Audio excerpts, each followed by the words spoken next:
Flash info pour tous les investisseurs en crypto-monnaie, BlackRock tente de lancer un ETF Ethereum Spot. Alors voici le dépôt exact de ce que tu peux voir, iShares Ethereum Trust qui est juste ici. Ce trust serait transformé en un ETF et tu peux le voir ici avec BlackRock. Alors ça a fait un écho dans l'espace crypto, que ce soit sur YouTube ou sur Twitter. Et le prix de l'Ethereum a complètement explosé. Comme tu le vois aujourd'hui, on est au-dessus des 2000 $, 2089 $ pour être précis. Dans cette vidéo, je vais te donner tous les détails sur cette annonce. On est parti. Alors laisse-moi t'expliquer l'importance de ce qui est en train de se passer. Le iShares Ethereum Trust vient juste d'être enregistré dans le Delaware. Pour le contexte, le iShares Bitcoin Trust de BlackRock a été enregistré de manière similaire 7 jours avant qu'il ne dépose la demande d'ETF auprès de la SEC. Voici leur dépôt pour le Trust Bitcoin. 7 jours plus tard, BlackRock a officiellement déposé la demande d'ETF Bitcoin Spot. Encore une fois, voici leur dépôt pour le Trust Ethereum. Alors sur la chaîne, on va surveiller ça de très près, donc les 7 prochains jours. Et je te le dis, depuis que BlackRock est officiellement entré dans les crypto-monnaies, Larry Fink voudra évidemment lancer un ETF crypto après l'ETF Bitcoin Spot de BlackRock. Et donc beaucoup ne comprennent pas ça, mais c'est la suite logique de ce qui se passe dans l'espace crypto. L'adoption va se faire de plus en plus via les institutions. On commence avec un ETF Spot Bitcoin. On va avoir maintenant un ETF Spot Ethereum. Et peut-être qu'on aura d'autres crypto-monnaies qui vont suivre, parce que l'Ethereum, c'est un projet qui est très important dans l'espace crypto et je vais t'expliquer également pourquoi. Alors BlackRock est intéressé par les crypto-monnaies et pour différentes raisons. Tout d'abord, il pense que la prochaine génération des marchés, la prochaine génération des titres sera la tokenisation des titres. Alors on pourrait avoir un grand registre distribué où nous pourrions connaître chaque propriétaire bénéficiaire, chaque vendeur bénéficiaire avec un règlement instantané. Et ça, c'est le rêve finalement de BlackRock. Et donc quand il dit que la crypto c'est maintenant, il veut dire le Bitcoin et l'Ethereum. Et cette récente demande indique que BlackRock pourrait, et je le dis certainement, intensifier son engagement dans la crypto-monnaie.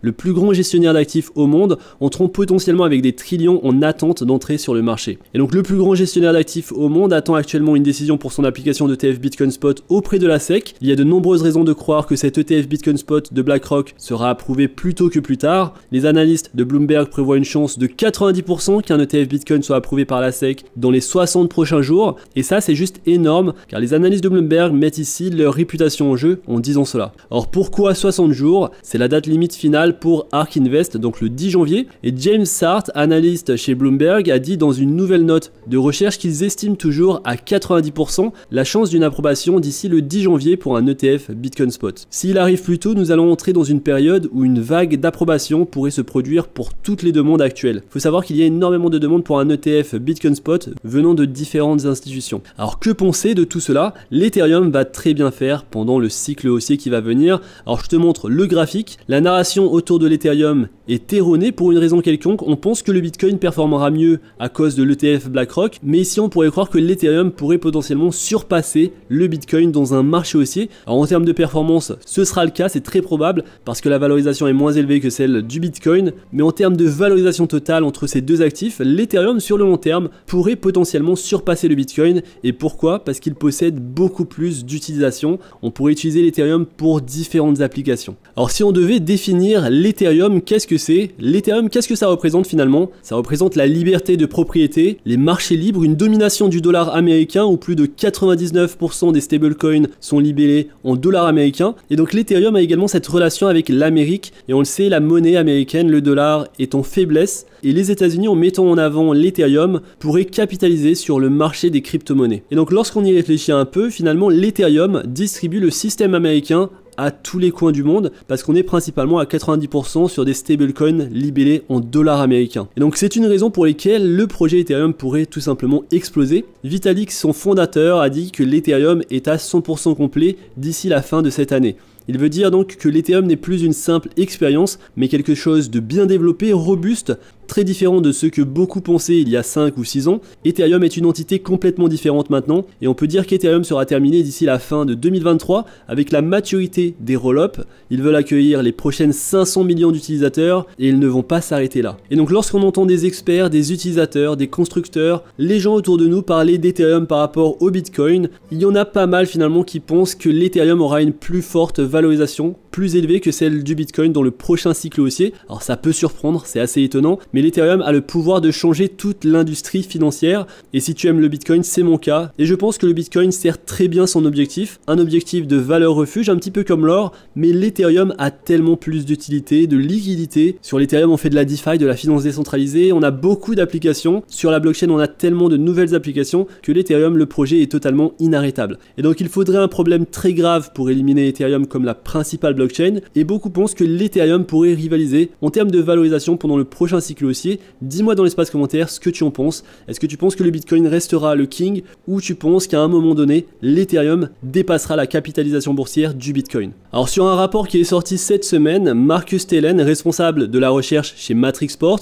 a noté qu'Ethereum a rompu avec sa tendance à la baisse et il pourrait se diriger vers les 3000 $. Les revenus pour l'écosystème Ethereum montrent un rebond après des niveaux déprimés, un niveau d'accumulation avec des frais hebdomadaires de plus de 30 millions de dollars. Le mouvement des capitaux de Bitcoin vers les altcoins stimule également l'activité sur Ethereum, qui a traité 250 milliards de dollars de transferts d'actifs la semaine dernière, la plus grande valeur depuis la crise bancaire de mi-mars. Et donc l'Ethereum revient en force, et ça c'est une très bonne nouvelle. Alors avec l'Ethereum, tu le sais, généralement on a également les altcoins qui vont commencer à pump. On a eu sur ce cycle certains altcoins qui ont commencé avant l'Ethereum à monter en valeur, et donc on pourrait potentiellement avoir le reste des altcoins monter en valeur avec l'Ethereum. Donc c'est une très bonne nouvelle également pour les autres altcoins, des altcoins qui font partie de l'écosystème de l'Ethereum, qui sont utilisés dans des applications décentralisées. Tous ces altcoins vont bénéficier de la montée en valeur du prix de l'Ethereum. Alors un petit mot pour finir sur le jeton natif de Chainlink, le jeton Link qui a connu une ascension météorique. Les données de sentiment indiquent que les investisseurs particuliers achètent activement le Link avec un nombre croissant de portefeuilles détenant au moins 1000 jetons Link. Et donc également on a la force forcément sur le projet Link qui a très bien performé. Alors tu le sais, généralement lorsque de tels projets performent aussi bien, c'est pas forcément le meilleur moment d'investir. Prenez votre temps, on aura des corrections. Donc l'idéal c'est d'investir lorsque le marché corrige. On va avoir des corrections, et si vous avez loupé certains altcoins, ce n'est pas très grave. On ne peut pas prévoir le mouvement de certains altcoins, certains pop de 20-30% en quelques heures, et donc il ne faut pas s'en vouloir, il faut juste rester attentif au mouvement du marché et avoir une stratégie, et surtout parier sur des bons projets, des projets comme Solana, Chainlink, Ethereum, Avax qui est un petit peu en retrait, Cardano qui commence à bouger, le projet Polkadot également, des projets de très bonne qualité qui ont potentiellement beaucoup plus de hausse sur les prochaines semaines, les prochains mois. Et donc voilà pour cette vidéo, j'espère que tu as aimé ce tour de l'actualité qui était plus focalisé sur l'Ethereum. Dis-moi dans l'espace commentaire ce que tu penses de l'Ethereum par rapport au Bitcoin et de ce nouvel ETF qui n'est pas forcément une surprise, mais qui permet aujourd'hui d'avoir un prix de l'Ethereum au-dessus des 2000 $.